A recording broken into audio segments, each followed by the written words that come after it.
Selamat malam saudara. Wow, rasanya lama sekali saya tidak menjumpai Anda di layar kaca.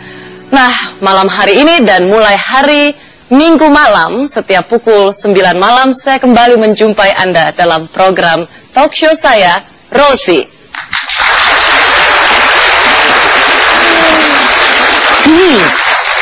Ya, sebagai seorang perempuan, boleh dong saya memiliki, kalau sekarang istilahnya yang lagi ngetren tuh diskresi.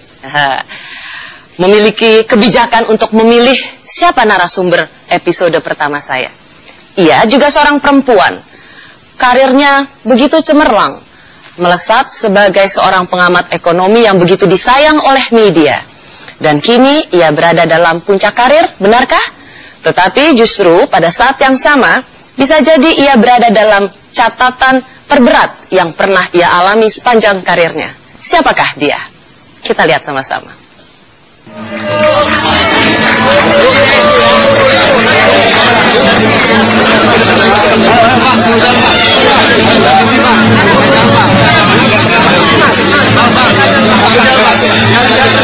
Demi Allah, saya bersumpah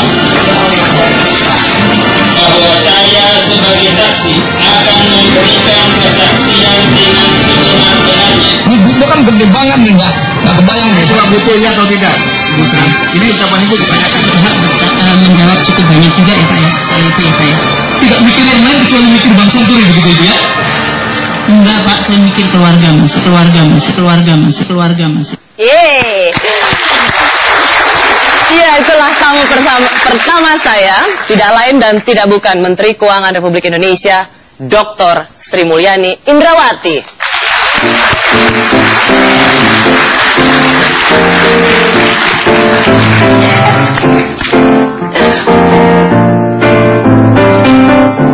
Mbak Ani, saya masih boleh tetap panggil Mbak Ani dong? Boleh. Ya kan Mbak ya? Apa kabar? How are you? I'm fine. Gimana Mbak? Kita boleh tepuk tangan sekali lagi untuk Mbak Ani. Silakan Mbak Ani.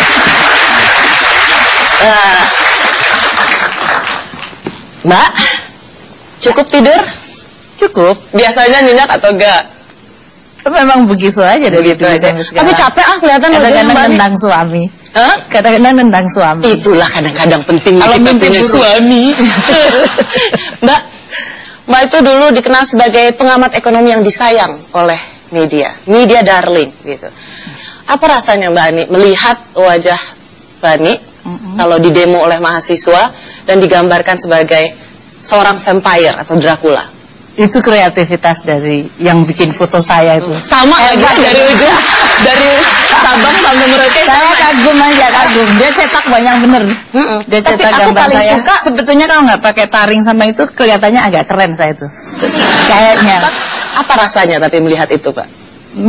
Nggak ada perasaan karena saya nggak pernah melihatnya juga sih. Karena udah lihat demonya tiap hari, sehari 3 kali, udah kayak makan obat ya. Kayaknya banyak yang terganggu justru sekarang wartawan yang lain. Dulu waktu awal wartawan semuanya kayaknya banyak yang senang nanya gitu, tapi lama-lama mereka juga capek juga. Awal-awalnya apakah Mbak merasa terganggu? Kalau sekarang rasanya sudah jadi imun? Enggak lah, kalau imun kan jadi manusia kabal menakutkan. Enggak sampai segitu ya, tapi Mbak Ani tidak sampai terganggu. Tetap tapi ada perasaan. Katanya kalau pejabat publik harus anggun, Ros. Jadi kalau ngomong perasaan nanti dikira curhat. Udahlah. Nggak apa-apa, itu bagian dari hidup. Mbak Ani sebagai seorang perempuan, apa rasanya duduk di kursi panas gitu ya dan menjawab pertanyaan-pertanyaan agresif di hadapan anggota pansus yang terhormat? Saya sebetulnya agak terhibur aja Pak waktu itu ya.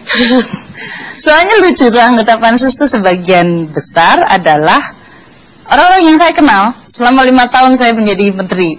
Dan sebagian bahkan saya sangat kenal sekali karena kita waktu menghadapi krisis itu bersama-sama.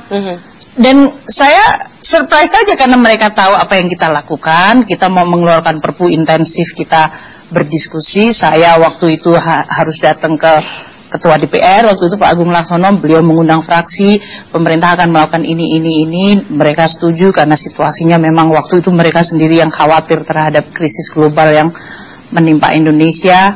Jadi kalau keputusan itu dipersepsikan salah, saya hampir yakin pasti langsung dibuat rapat kerja dan saya langsung akan diinterogasi seperti yang dibuat itu. Tapi enggak. Nah, menurut Mbak Ani, lebih susah mana berbicara depan pansus atau bicara di depan forum internasional? Di internasional itu kan is a civilized audience biasanya. Maksudnya jadi yang di depan pansus? Ya dia civilized in their own way. Kalau di pansus kemarin kan diharapkan oleh masyarakat membuka kebenaran, dan kebenaran itu mungkin hanya terbuka kalau dibentak dan dimarahin gitu. Padahal kan sebetulnya tidak. Kalau mereka baca sama-sama dengan kami atau mereka ambil dari berbagai sumber, mereka bisa mengkonstruksikan pertanyaan yang baik. Dia udah nanya dengan suara yang sangat tinggi dan saya ingin menjawab, saya belum jawab sudah dibilang, dipotong lagi. Ya sudah, saya tidak mau mendengar. Loh, kalau begitu saya sebagai saksi suruh ngapain gitu? Ada perasaan marah kah? Enggak, saya rada ngantuk aja sebetulnya waktu itu. Agak ngantuk. Nah, ada yang menarik memang pada saat pansus kemarin, hampir seluruh media waktu itu dan disiarkan secara langsung ya, televisi, dan hampir semua reporter televisi bilang Menteri Keuangan memegang tasbih, gitu ya. Apa makna tasbih sampai Mbak Ani memegang tasbih ketika berada di pansus? Ada satu momen-momen tertentu kita ingin mengadukan kepada yang menciptakan kita, karena banyak hal yang sudah nggak bisa lagi rasio kita untuk menjelaskan gitu. Dan kita bingung saja ada manusia yang bentuknya seperti itu, karakternya gitu ya. Dan karena sudah tidak bisa dijelaskan, saya rasa ya kita kembali saja. Ini ada rencana apa untuk saya? Kenapa kok harus menghadapi ini? Habis dia nggak boleh saya ngomong, dia bentak-bentak, yang mendingan saya zikir daripada saya pusing. Gak pengen balas bentak, Mbak? Enggak lah. Kasihan dia dibentak. Tahu nggak, Mbak? Aku nggak diajarin bentak sama ibu saya. Iya. Nah, tapi waktu di pansus itu, ya Mbak ya, salah satu sumber keributannya itu adalah soal SMS-nya Mbak Ani kepada Presiden yang di-CC-kan ke Wakil Presiden. Nah, itu kemudian menjadi polemik dan Mbak Ani bahkan mau dikontradiksikan dengan Wakil Presiden yang saat itu Pak Yusuf Kalla soal terima atau tidak SMS-nya. Saya mendapat SMS yang dikirimkan oleh Mbak Ani itu, yang buat saya pantas. Ya betul, saya percaya Pak JK tidak menerimanya dan tidak membacanya. Ini SMS-nya ini A1, salah seorang yang membuka rahasia ini berada di sini dan siap mempertanggungjawabkan isi SMS itu. Kita lihat SMS-nya seperti apa yang dikirimkan Mbak Ani. Benar nggak ini SMS yang Mbak Ani ini nih loh? Benar nggak ini SMS-nya? Hah? Benar nggak Pak JK? Aku mau, teman-teman dah ambil keputusan buat bail out besok, soalnya ntar takut dah krisis gitu. Oke, love you Pak JK, bye bye.